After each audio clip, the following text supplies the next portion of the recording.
नतीजे आए हैं, शपथ ग्रहण समारोह होने वाला है और अब तारीखों की घोषणा जब चुनाव आयोग ने कर दी है तो ऐसे में लगातार उम्मीदवारों को लेकर मंथन पहले से ही जारी है। आपने देखा कि उत्तर प्रदेश के उम्मीदवारों पर भी दिल्ली में मंथन किया गया है। महाराष्ट्र में एक फेज में वोटिंग कराई जा रही है 20 नवंबर को, झारखंड में 2 फेज में वोटिंग हो रही है 13 नवंबर और 20 नवंबर को।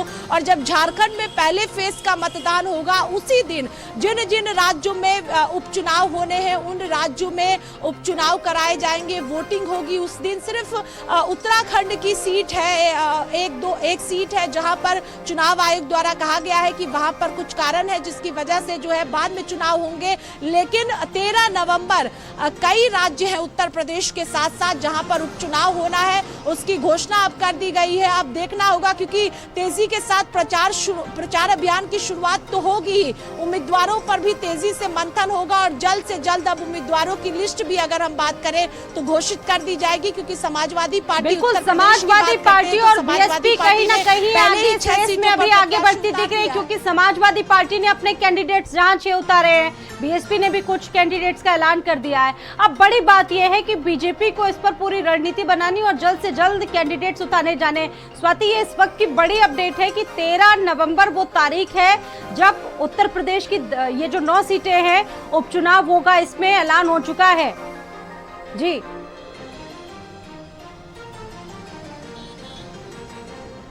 जी बिल्कुल, 13 नवंबर को वोटिंग होगी उत्तर प्रदेश की 10 सीटों पर जिसमें गाजियाबाद, करहल, मांझवा और मीरापुर सीट, इसके अलावा और भी कई सीटें, खैर सीट भी शामिल है और भी कई सीटें हैं जिस पर विधानसभा के उपचुनाव होने हैं। कई सांसद अब बन गए हैं, वो सीट खाली हुई थी तो अब वोटिंग कराई जाएगी 13 नवंबर को और उसके बाद नतीजे आएंगे। तो प्रचार अभियान की बात करते हैं तो उत्तर प्रदेश में तेजी प्रचार अभियान में दिखेगा, चाहे भारतीय जनता पार्टी की बात हो या समाजवादी पार्टी की बात हो, क्योंकि अब तारीख सामने आ चुकी है। और इससे पहले भी आपने देखा कि अभी बहराइच की घटना हुई, अखिलेश यादव ने उपचुनाव से जोड़ते हुए तंज कसा था भारतीय जनता पार्टी पर। तो अब तारीखों का इंतजार लगातार किया जा रहा था। चुनाव आयोग ने प्रेस कॉन्फ्रेंस करते हुए उत्तर प्रदेश के जो उपचुनाव होने हैं 10 सीटों पर उसकी घोषणा कर दी है। नवंबर यानी अगले महीने में ही, ज्यादा वक्त अब बचा नहीं है। ऐसे में भारतीय जनता पार्टी भी जल्द अब प्रत्याशियों की सूची जारी करेगी। देखिए सबसे बड़ी अपडेट ये आ रही है स्वाति की अयोध्या की जो मिल्कीपुर सीट काफी हाई प्रोफाइल सीट बनी हुई थी, बहुत प्रतिष्ठित सीट थी, तमाम दल इसको लेकर बहुत प्रतीक्षा कर रहे थे, तैयारियां कर रहे थे। मुख्यमंत्री योगी आदित्यनाथ पहुंचे थे, वहां पर चुनाव टल गया है।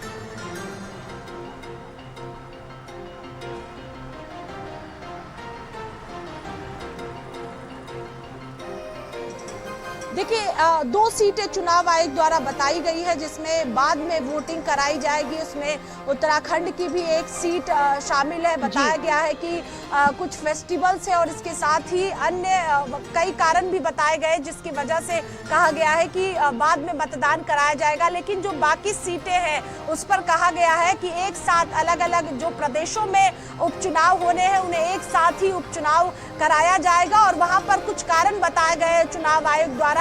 यही वजह कहा गया है कि बाद में वोटिंग कराई जाएगी। लेकिन जो बाकी सीटें हैं, चाहे राजस्थान की 7 सीटों की बात करें, हम उत्तर प्रदेश की सीटों की बात करें, गुजरात की बात करते हैं और भी राज्यों की बात करते हैं, तो वहां पर एक साथ मतदान होंगे। सिर्फ चुनाव आयोग द्वारा 2 सीटें जो है वो बताई गई हैं जिसमें बाद में मतदान कराया जाएगा। चलिए, तो ये इस वक्त की देखिए बहुत बड़ी खबर है। जिस तरीके से पूरी प्रेस कॉन्फ्रेंस चल रही थी, तमाम जो चीजें हैं उसका ऐलान कर रहा था। और देखिए अब बड़ी बात यह है कि जहां एक तरफ राजनीतिक दल स्वाति तैयारी कर रहे हैं, चुनाव आयोग को भी अच्छी खासी तैयारी, क्योंकि फेस्टिव सीजन अब शुरू होने वाले, दिवाली जैसे महत्वपूर्ण पर्व है और साथ ही साथ कानून व्यवस्था समेत तमाम ऐसी चीजें होती हैं। बड़ी चुनौती रहती है प्रशासन के लिए भी और साथ ही साथ चुनाव आयोग के लिए, इन तमाम चीजों के बीच में इलेक्शन करवा पाना। जी देखिए, इसलिए भी ये चुनाव महत्वपूर्ण होगा उत्तर प्रदेश का, क्योंकि लोकसभा चुनाव के बाद पहली बार उत्तर प्रदेश में उपचुनाव होगा। और लोकसभा चुनाव में आपने देखा कि किस तरह से भारतीय जनता पार्टी को नुकसान हुआ था और इंडिया गठबंधन ने बेहतर प्रदर्शन किया था।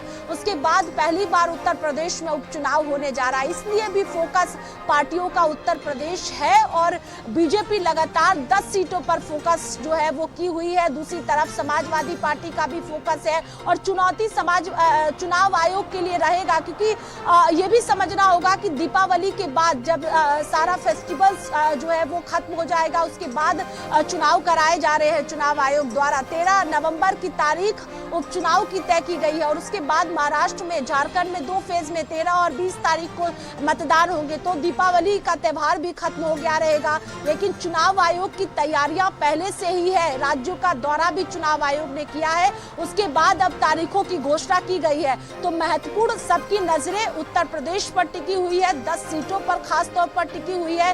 बीजेपी का फोकस 10 सीटों पर जीत का है। दूसरी तरफ समाजवादी पार्टी भी जीत को लेकर लगातार दावा कर रही है। तो अब ऐसे में जो है वो निगाहें यूपी पर टिकी हुई है कि लोकसभा चुनाव के बाद उत्तर प्रदेश के जो वोटर है, जो लगातार विपक्षी पार्टियों द्वारा कहा जा रहा है कि जो बीजेपी से जो वोटर खिसक गए हैं, जो इंडिया गठबंधन की तरफ चला गया है, इसलिए भी खास तौर पर सबका फोकस उत्तर प्रदेश और सबकी नजरें यूपी पर टिकी हुई है। अब देखना होगा, क्योंकि 6 सीटों पर प्रत्याशियों की घोषणा पहले ही समाजवादी पार्टी द्वारा कर दी गई है। बीजेपी ने अब तक प्रत्याशियों की सूची जारी नहीं की है। तो तेजी के साथ मंथन होगा, तेजी के साथ रणनीति तय की जाएगी जीत को लेकर, जिससे जिताऊ उम्मीदवार जो है वो मैदान में उतारे जाए, जो जीत कर चुनाव आए। और बीजेपी खास तौर पर 10 सीटों पर जीत को लेकर लगातार रणनीति बना रही है। सहयोगी पार्टियों को किस तरह से साथ लेकर चलना है, इसको लेकर भी लगातार मंथन चल रहा है। और अब तो चुनाव की तारीखों की घोषणा हो गई है, तो तेजी के साथ जो है वो बीजेपी हो, समाजवादी पार्टी हो, कांग्रेस पार्टी हो, वो आगे बढ़ती हुई नजर आएगी। बिल्कुल ऐलान हो चुका है, शंखनाद हो चुका है और अब जो